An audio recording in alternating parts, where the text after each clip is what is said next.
Howdy folks, and welcome back to Elite Dangerous with the mighty Jingles. Don't mind me, I'm just scooping some hydrogen fuel from this red dwarf star, one jump away from the HIP 12099 system, and we're heading there for a very specific reason. I'm in a modified ASP Explorer, the GCU, Lewis and Clark.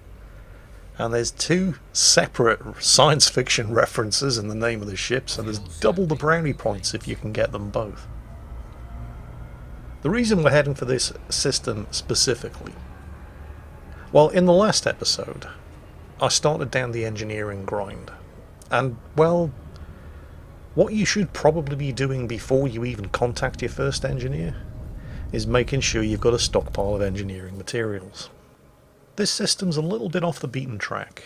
My starting point was the Jameson Memorial Orbital in the Shinrata-Desra system, right in the middle of the human-occupied bubble. And this system's around about 300 light-years away. Now, the first time you do this, the chances are fairly good that you won't have engineered your frameshift drive. What's that, Akazuki? Seriously? You think 300 light-years is a lot? It really isn't, trust me. No, it isn't. Not compared to what's coming. Yeah, Akazuki's still flying around in a Sidewinder. She thinks 300 light-years is a lot. And you probably will too at this stage, but trust me, it really isn't, not compared to what's coming. Anyway, we've arrived, and there's one planet in particular in this system that we're looking for. Actually, it's one of the moons around the first planet in this system. But we're going to do this properly. So, the first thing we're going to do is get some distance from the central star, so it's not going to get in the way of our filtered spectral scan. And then we're going to bring the throttle down to 0, otherwise your filtered spectral scanner won't work. And we're going to activate it once we've throttled down by pressing the comma key. Now, full disclosure, I have actually done this before, I just forgot to record it. So this was actually recorded yesterday in a fully engineered ASP Explorer. And so this 300 light-year journey only took something like 5 jumps. As opposed to the 20 or more jumps that it took originally when I did it 2 weeks ago in a completely unengineered ASP Explorer. Hang on a second, Ein Minuten bitte, I hear you all cry. If this is not the first time you've been to this system, how come you haven't rediscovered everything? Ah, that's actually a very good point, and one that I'll explain in much greater detail later on in this video. For now though, I'm just getting everything in this system plotted. I mean, this is all going to be valuable astronavigational data when I get back to civilized space and I can hand it in at an orbital station for cold hard cash. Actually, I may as well explain right now. I came out here as a result of watching a video by the always excellent Commander Exidious. I'll put the link down below in the video description. At the time, like I said, a 300 light-year trip was a fairly considerable investment of time and effort. And then, of course, once you've gotten here and you've done what it is that you've come here for, you've got to do the 300 light-year trip all the way back as well. Unless money is no object. And, well, an ASP Explorer isn't a particularly expensive ship, and I certainly had the money. So I took the advice of Commander Exidious in the video, linked down below in the video description. And once I had obtained all of the engineering data that I've come here for in the first place, I took off, deactivated my shields, turned the ship around, and crashed it straight back into the planet, writing off my ship in the process. What happens then, of course, is that you're given the option of rebuying the ship in the last station that you docked at. Which in my case, of course, was 300 light-years back the way I came at Jameson Memorial Orbital in the Shinrata-Desra system. So it took me an hour or two to get here, it took me a couple of seconds to get back. What? No, it's not a hack, it's not an exploit, Akazuki, I'm just gaming the system. She's not buying it. Well, anyway. The problem is that while you retain all the engineering materials, you lose all of the astronavigational data because that's on your ship's computer. And that's why, despite the fact that this is not the first time I've been here, I'm having to remap the system because all of that data was lost. Of course, I don't mind doing the return trip now because I'm in a fully engineered ASP Explorer and I can do the return trip in about 5 minutes. Ah, I see somebody's parked their fleet carrier here, probably for exactly the same reason that I'm here, and you can do 300 light years in one jump, and have change left over in a fleet carrier. But this, right here, is the gas giant around which orbits the moon, which is the whole reason why we're here. It's not that one, although there are a number of geological hotspots on that moon which would make it worthy of investigation, but no. It's... where is it? There we go.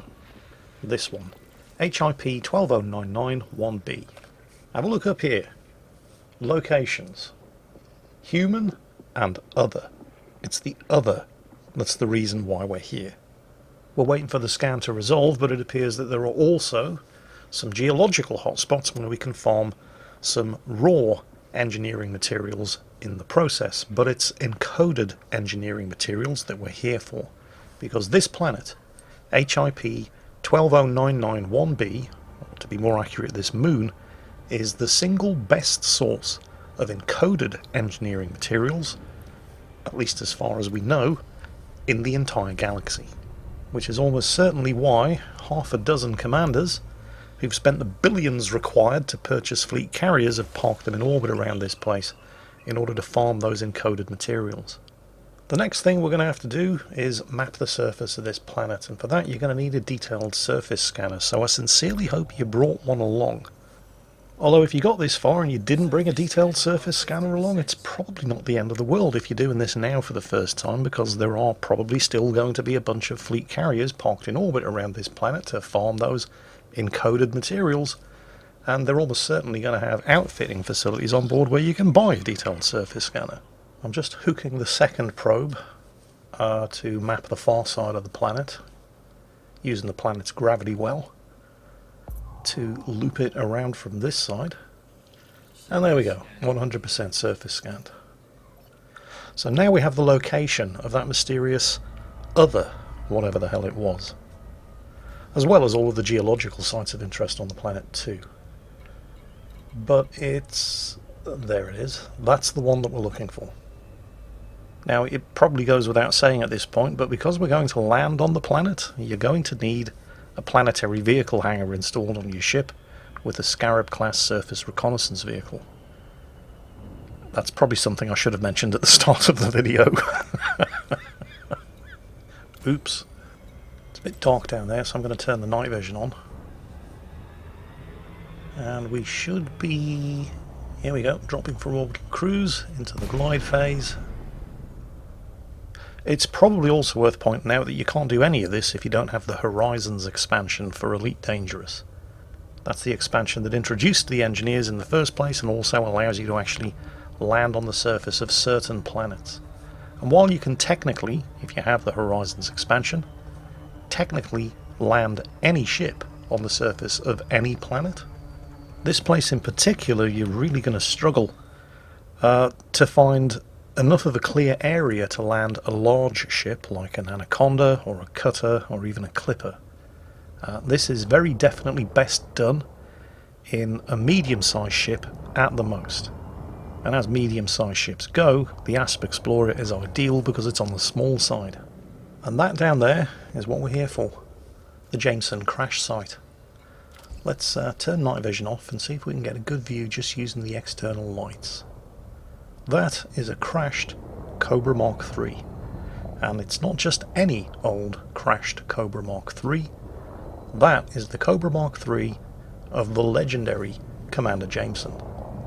Now those of you who have never played Elite and don't know anything about the history of the game probably have absolutely no idea who Commander Jameson is. Let's just say it's significant that the headquarters of the Pilots Federation is at the Jameson Memorial Starport. That guy was kind of a big deal. And we're going to find out more about him once we manage to find a clear space to put the ship down. Okay, not the most stable landing position, but hey, it'll do. So we're going to transfer into the Scarab. Now I don't know if you noticed, but when we were circling the crash site, there were a bunch of red lights blinking on the surface scattered around it. Those are what we're here for. Well, it's not the only thing that we're here for, but that's the source of the encoded materials that are what makes this trip worthwhile. Each one of those lights marks the position of a beacon. There are 4 in total, and scanning those beacons is going to give us some extremely high-grade encoded data, as well as 4 sections of Commander Jameson's log. So when we get all 4 of them, we'll find out exactly what it was that happened to Commander Jameson, and why his ship has crashed on this airless moon right out in the middle of the arse end of nowhere.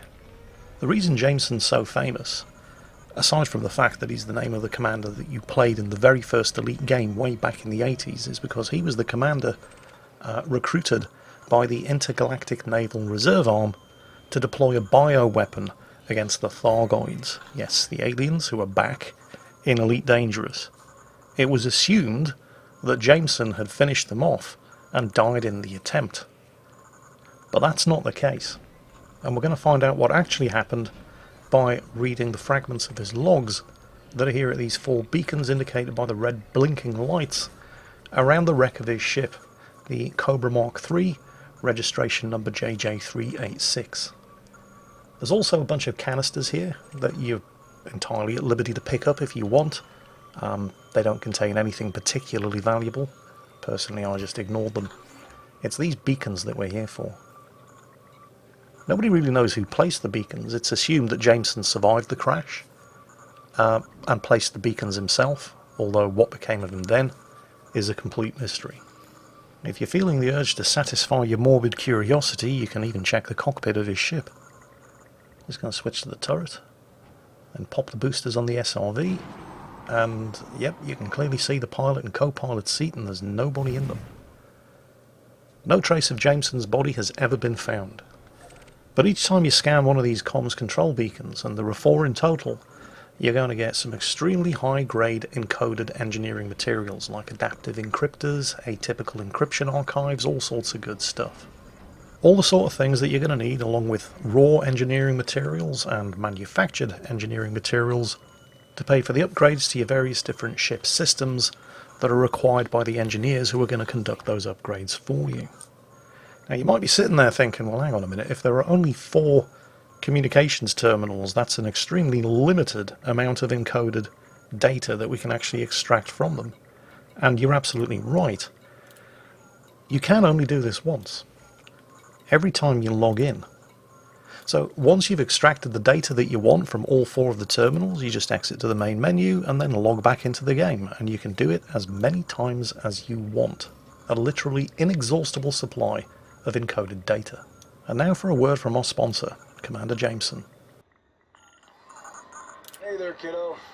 Now, I know I said I'd be coming home soon, but they've asked me to do something important. And I couldn't say no. I wanted to be there, believe me, but sometimes you have to make sacrifices. And, well, this is one of those times. I don't know if that makes much sense to you, but maybe it will do when you're older. Anyway, I thought I'd send you this log. I know it's not the same as being there in person, but it's the best I can do. I'm sorry. I'm not really supposed to talk about my mission, but if I'm going to miss your birthday, the least I can do is give you a good story. Consider yourself sworn to secrecy, soldier, okay? I'm sitting in the cockpit, waiting for the all clear. They want to tinker with her for a while first, but they don't seem to have done any harm. All systems online, everything's looking good. I'd be lying if I said I wasn't feeling just a little jittery. I've fought bugs before, sure, but never more than one at a time. Flying up to one of their high ships, well, that's a whole different story. Hell, I don't even know what I'm carrying. Classified, they said. All I know is it's designed to target the bug's hyperdrive so they won't be able to leave the system. Of course, if it doesn't work, I'm just kicking the hornet's nest. That's why I've set my nav system to jump out as soon as I've deployed the payload. Can't be too careful. Wish me luck. And now for log 2 of 4.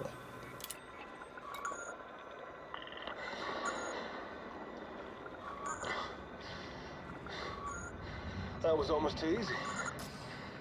thread my way past the perimeter, mask my heat signature so I get close to the superstructure.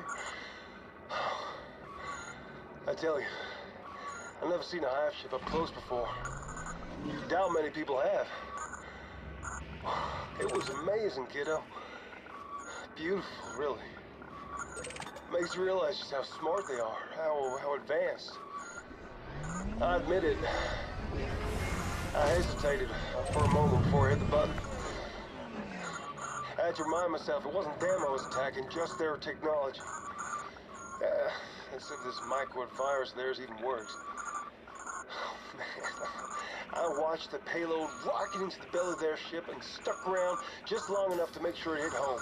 Then I punched the throttle. Whoa! Whew. I'm coming home, kiddo. I'm coming home.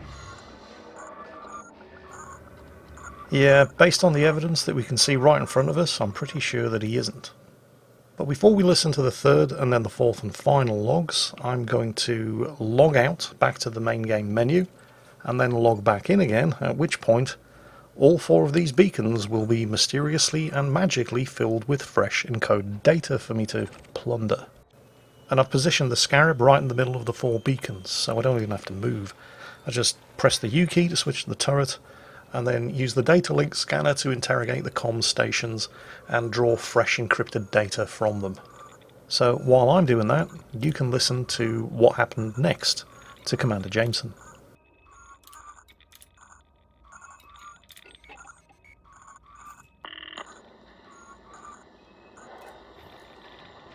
It was supposed to target the hyperdrives. That's what they told me, just the hyperdrive, so we'd be safe again. So we could live without fear.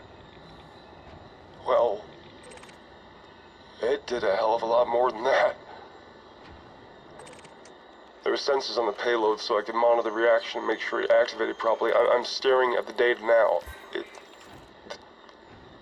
The weapon is lethal. They knew what it could do. They knew what it could do, and they used it anyway. How many have we killed? Thousands? Millions? God forgive us.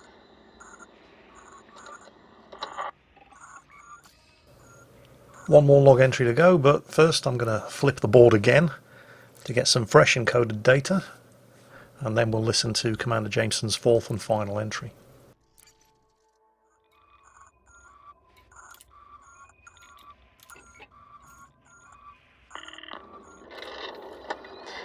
Got myself a bit of a situation here, kiddo. My guess is that they installed a program in my ship and set it to trigger after I deployed the payload. All my systems are dead, the controls are out. Can't even access the escape pod. And the ship is on a collision course. And there is nothing I can do about it. We need to inspect your ship, Commander! How did I fall for a ruse like that? Oh, God. Oh, I'm at least partly to blame. Gotten old, careless. I should have quit years ago. I guess I should have known they wouldn't be coming back. I mean, the bugs are dangerous, no doubt about it. But, well, this is mass murder we're talking about. You can understand why they want to keep it a secret. I know some men wouldn't want to admit they've killed thousands of sentient beings. I guess the guys back at base think they're doing me a favor by burying me out here in the black. Personally, I'd rather people knew what happened. Even if I didn't come out of it looking too good. I don't have much time. There's a big old plan in my viewport, and it's getting bigger by the second. People will talk about what I did after I'm gone, the missions I flew, the things I accomplished. There's something I want you to remember. No matter what they say, whatever garlands they hang on my name, Whatever they write in my tombstone. You were my greatest achievement. I love you, son. And that is the mystery explained of what happened to the legendary Commander Jameson. Although not entirely explained, because there's no body at this crash site, so who knows, there's probably more to the story that we're not yet aware of. And he certainly didn't finish the Thargoids off, because they're back, and if anything, they're even more pissed off than they were the first time. Now, you can do this, by the way, just logging out to the main menu and then logging back in and downloading fresh encoded data as many times as you want. And it's not going to be the precise encoded data that you might need for a specific engineering upgrade.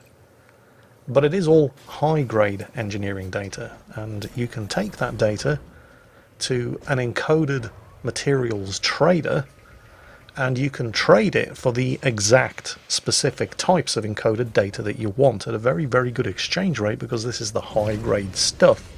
So it trades very well. Now if, like me and most people, you haven't the faintest idea where the nearest encoded materials trader is actually located, then don't panic. Just head over to the inara.cz website, select the Galaxy tab at the top of the page, then in the sidebar on the left, scroll down to Stations and Systems, Nearest, and then select Material Trader. Now in this case I've input my current location as the Shinra to Desra system, but you just type in wherever you are, and we can see, for example, that if I was at Shinra to Desra, the nearest encoded trader is at the Meredith City orbital in the LFT 926 system. The orbital is only 362 light seconds from the system jump point, and the system itself is a mere 5.6 light years from the Shinra to Desra system. And that is how you can get your hands on a literally inexhaustible supply of high-grade engineering encoded data, which can be traded for any type of encoded engineering data that you are ever going to need. Now, if you're in a hurry, money is no object, and you don't really care about the navigational data that you've collected through the various different star systems that you've visited on the way here. This would be the point where you could press the delete key to engage silent running, which also has the side effect of turning off your shields, flipping the ship around, and then boosting at full speed back into the surface of the planet. This will obviously destroy your ship, but you will then be given the option of respawning and rebuying the ship at the last station that you visited. And if you planned sufficiently far ahead, what you might have chosen to do was ensure that the last station that you visited before you flew all the way out here was, for example, Meredith City in the LFT 926 system, where there happens to be a very handy encoded data trader. So not only will you have done the 300 light years back to where you started in the blink of an eye, but you'll also arrive with a shit ton of extremely valuable high-grade encoded engineering data right on the doorstep of somebody who would be only too happy to trade it for you into the precise types of encoded data that you actually need for the upgrades that you want. Which is what I did the first time that I came to this place, which is why I had no navigational data and had to remap the system when I came back here the second time for the purposes of making this video. I'm not doing that this time, of course, not least of which because 300 light years is probably the work of 5 minutes in this ship.